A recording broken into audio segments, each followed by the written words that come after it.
नमस्कार, मैं आदित्य शर्मा 90+ पर आपका स्वागत करता हूं। कैसे हैं बच्चों? आई होप कि सब ठीक होंगे।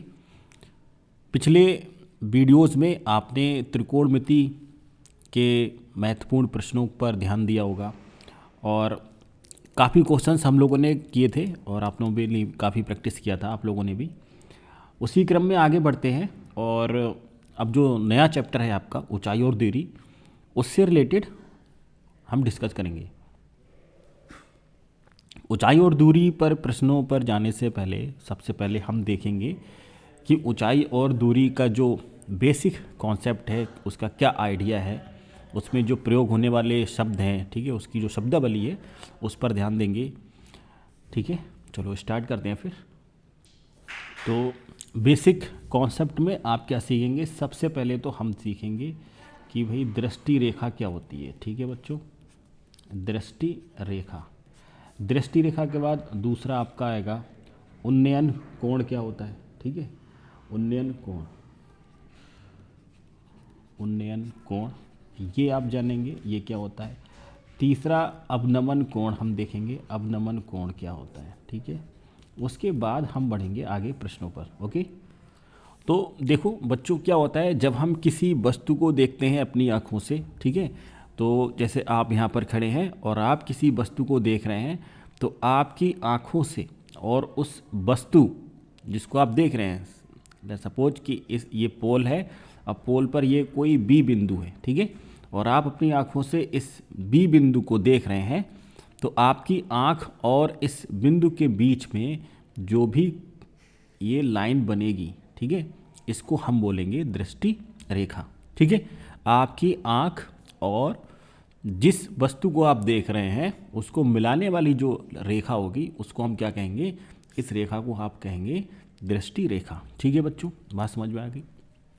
ठीक, चलो अब इसमें एक शब्द और प्रयोग होता है, क्षैतिज रेखा। ठीक है बच्चों, दूसरा क्या प्रयोग होता है? क्षैतिज रेखा। अब क्षैतिज रेखा क्या होती है ये भी देख लो। ठीक है, क्षैतिज रेखा जो आपकी ये जो ज़मीन है, ठीक है, पृथ्वी जहाँ पर आप खड़े हैं, जिस समतल पर खड़े हैं, उस समतल के समानांतर रेखा जो है उसको हम बोलते हैं क्षैतिज रेखा। ठीक है, कि आप जिस पर खड़े हैं क्षैतिज रेखा, पृथ्वी के समानांतर रेखा को हम क्या कहेंगे? क्षैतिज रेखा। ठीक है, तो ज़मीन के समानांतर रेखा है, बहुत सारी आप बना सकते हैं, ये बना दी आपने। ठीक है, ये वाली ये भी आपकी क्या है? क्षैतिज रेखा।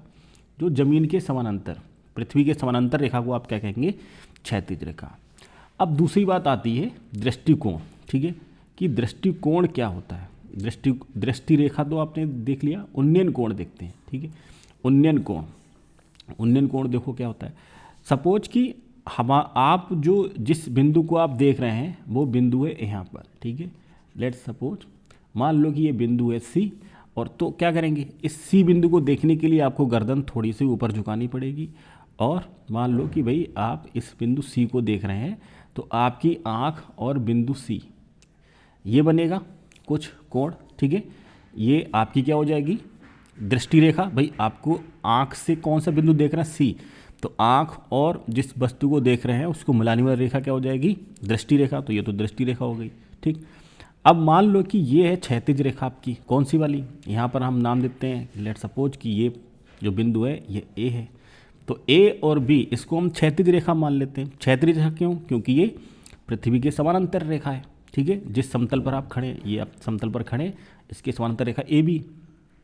तो क्षैतिज रेखा और दृष्टि रेखा, इन दोनों के बीच में, इन दोनों से जो आपका कोण बनेगा उसको हम बोलेंगे उन्नयन कोण। मान लो ये कोण बनना है थीटा, तो इस थीटा को आप क्या कहेंगे? उन्नयन कोण। ठीक है बच्चों, उन्नयन कोण। उन्नयन कोण कब बनेगा? जब आप किसी वस्तु को देखने के लिए अपना सर ऊपर उठाते हैं, गर्दन हमें ऊपर उठानी पड़ती है, तब ये कहेंगे हम उन्नयन कोण। ठीक है, अब मान लो कि आप जो हैं ज़मीन से यहाँ पर किसी बिंदु को देख रहे हैं, इस पोल पर, ये खंबा है, ये क्या है? कोई खंबा है आपके पास। ठीक है, जिसको इंग्लिश में पोल कहते हैं। तो ये खंबा है और मान लो कि बिंदु अब सी ऊपर ना हो के बिंदु हमारा नीचे है डी, तो आपको गर्दन नीचे झुकानी पड़ेगी। ठीक है, तो कितना झुकाएंगे आप? तो मान लो ये गर्दन आपने नीचे झुका ली। ठीक है, क्यों? क्योंकि आपको नीचे का बिंदु देख रहे हैं डी, तो क्षैतिज रेखा हमारी यही है ए बी कौन सी रेखा है? क्षैतिज रेखा। भाई ये वाली जो रेखा है ये कौन सी रेखा है बच्चों? ये क्षैतिज रेखा है, अभी बताया आपको, ठीक है। क्षैतिज रेखा कौन सी रेखा होगी? जो जमीन के समानांतर है, ठीक है। तो क्षैतिज रेखा और ये जो आपकी दृष्टि रेखा है, दृष्टि रेखा कौन सी? आपकी आँख और जिस वस्तु को आप देख रहे हैं उसको मिलाने वाली, उन दोनों बिंदुओं को मिलाने वाली रेखा दृष्टि रेखा। तो अब क्षैतिज रेखा और इनके बीच में ये जो कोण बनेगा, ठीक है, इसको हम क्या बोलेंगे? इसको अवनमन कोण कहेंगे बच्चों। इसको क्या कहेंगे? अवनमन कोण, ठीक है। बात समझ में आ गई? ठीक। तो क्षैतिज रेखा और दृष्टि रेखा, इन दोनों के बीच में जो भी कोण बनेगा उसको क्या कहेंगे? अवनमन कोण। मान लो ये कोण आपका अल्फा है, तो अवनमन कोण कब बनेगा? जब आप छत पर खड़े हैं, छत से खड़े होकर नीचे की वस्तु को देखेंगे, या ऐसे सीधे आसान शब्दों में समझ लो कि जब आपको किसी वस्तु को देखने के लिए अपनी गर्दन ऊपर उठानी पड़े, ठीक है, यहाँ पर कोई वस्तु है, तो बनेगा आपका उन्नयन कोण। दूसरी बात क्या है? जब आपको गर्दन नीचे झुकानी पड़े, नीचे का हमें कुछ देखना है, ठीक है, तब बनेगा आपका क्या? अवनमन कोण, ठीक है। इतनी छोटी सी बात है। चलो अब बात करते हैं, देखो उन्नयन कोण और अवनमन कोण आपके होते हैं आपस में बराबर, ठीक है। उन्नयन कोण बराबर होता है किसके? अवनमन कोण के, ठीक है। अवनमन कोण, ये बात आप ध्यान रखिएगा। उन्नयन कोण किसके बराबर होगा? अवनमन कोण के, ठीक है। दूसरी बात कि आप जो भी टावर देख रहे हैं, बिल्डिंग देख रहे हैं, उससे जितना दूर खड़े होंगे, ठीक है, जितना दूर खड़े होंगे उतना ही क्या होगा? कोण छोटा बनेगा आपका, ठीक है। और जितना आप बिल्डिंग के पास जाएंगे उतना ही आपको क्या करना पड़ेगा? अपनी गर्दन को ज़्यादा झुकाना पड़ेगा, ऊपर उठ देखना पड़ेगा, ठीक है। इसको इस तरीके से समझो। मान लो बच्चों कि ए बी जो है हमारे पास एक कोई बिल्डिंग है, इमारत है, या फिर कुछ भी मकान कह लो या टावर कह लो, कुछ भी कह लो, ठीक है।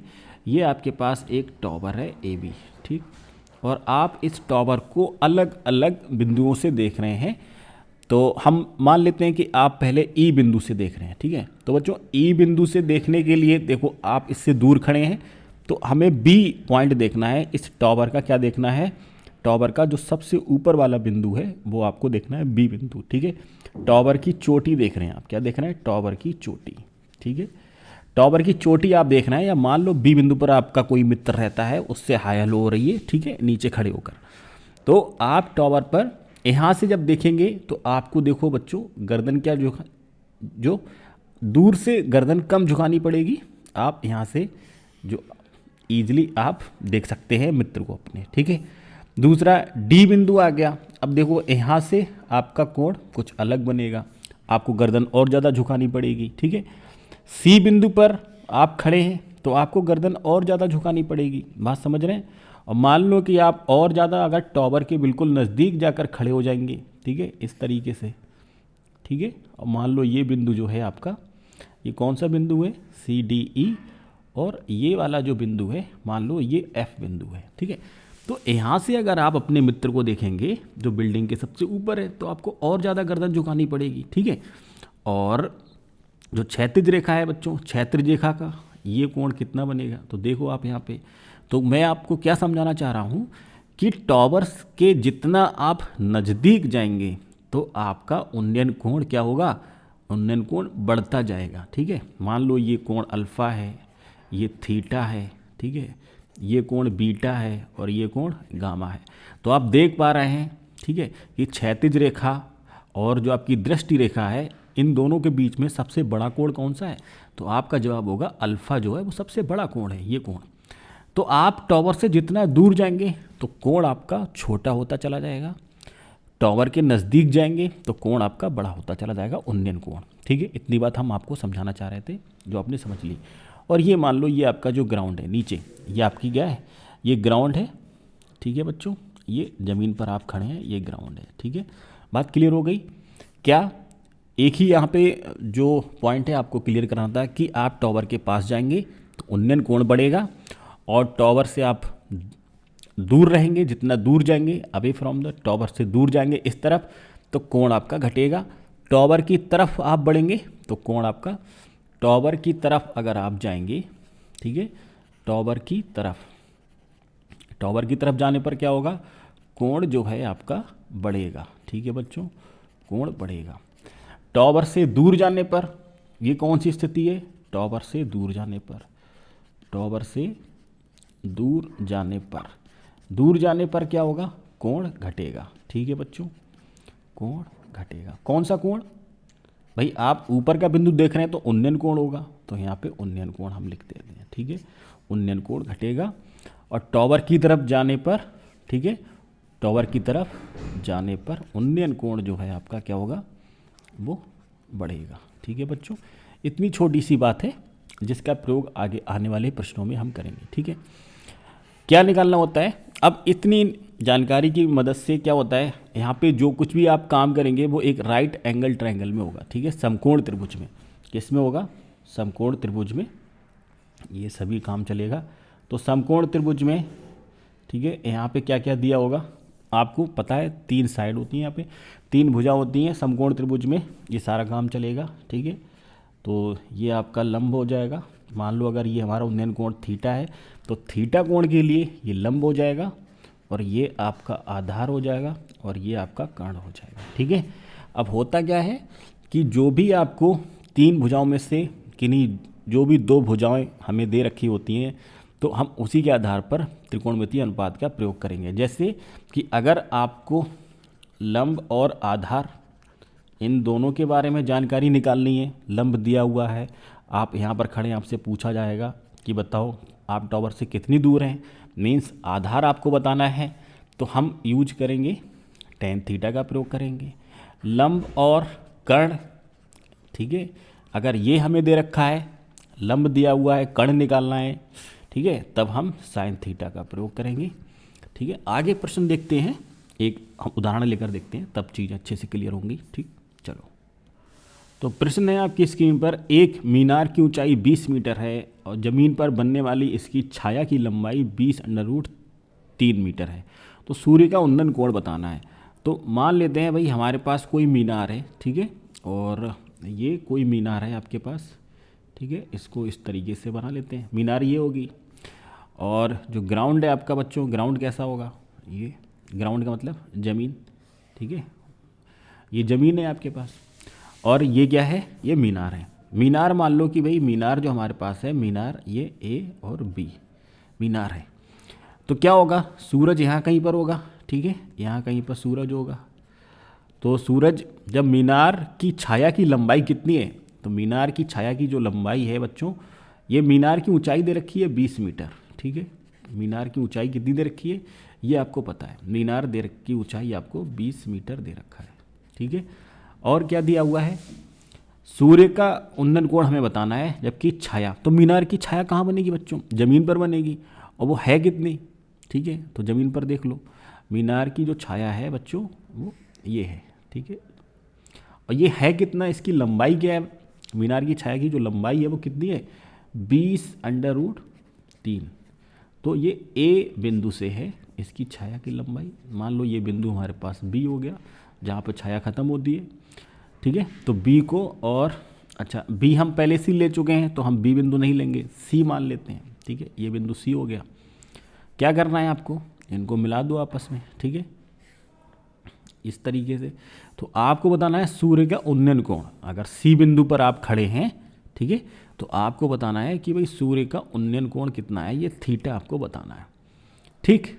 और ये मीनार जो है वो ज़मीन के साथ कितने डिग्री का कोण बनाएगी, 90 डिग्री का, भाई मीनार तो सीधी खड़ी होती है ना, तो ये 90 डिग्री का बनेगा। तो आप यहाँ पे किस तरीके से हल करेंगे, तो आप लिखेंगे यहाँ पे क्या बताना है, सूर्य का उन्नयन कोण, आप लिखेंगे माना सूर्य का उन्नयन कोण थीटा है, ठीक है बच्चों।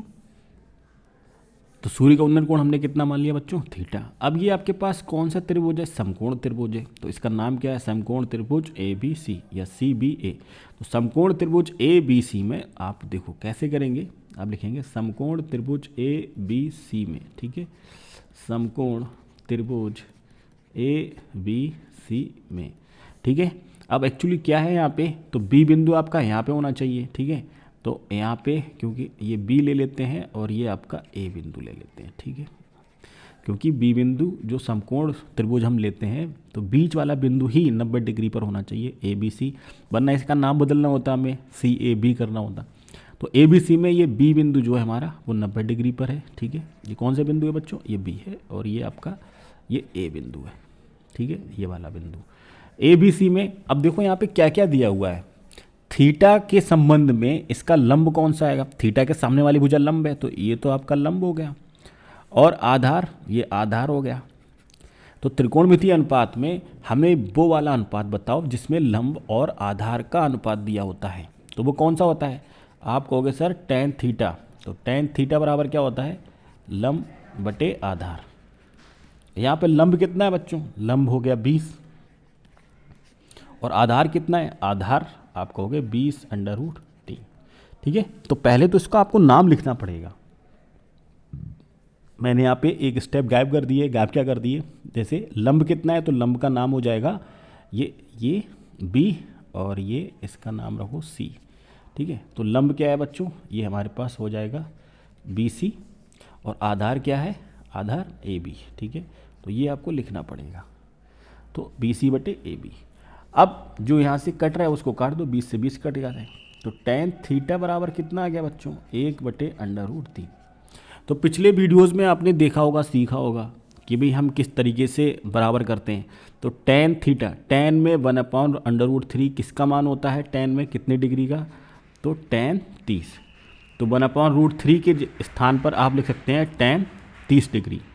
तुलना कराओ, तो तुलना कराने पर यहाँ पर थीटा कितना आ जाएगा बच्चों, थीटा मिलेगा 30 डिग्री। और थीटा क्या था, उन्नयन कोण, यही आपको निकालना था। तो आप लिखेंगे अतः सूर्य का उन्नयन कोण कितना है, अतः सूर्य का उन्नयन कोण कितना है बच्चों, उन्नयन कोण 30 डिग्री है, ठीक है। तो इस प्रकार से हमें प्रश्नों को हल करना है, ठीक। आज इतना ही रखते हैं, बाकी अब कॉन्सेप्ट क्लास हो गई है। अगर आपको कोई दिक्कत है तो वीडियो को फिर से इसको बैकवर्ड करके देख सकते हैं, ठीक है। उन्नयन कोण क्या है, अपनमन कोण क्या है, दृष्टि रेखा क्या है, फिर से इसको देख सकते हैं।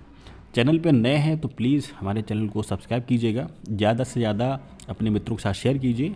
वीडियो अच्छा लगा है तो उसको लाइक करना बिल्कुल मत भूलिएगा, है ना।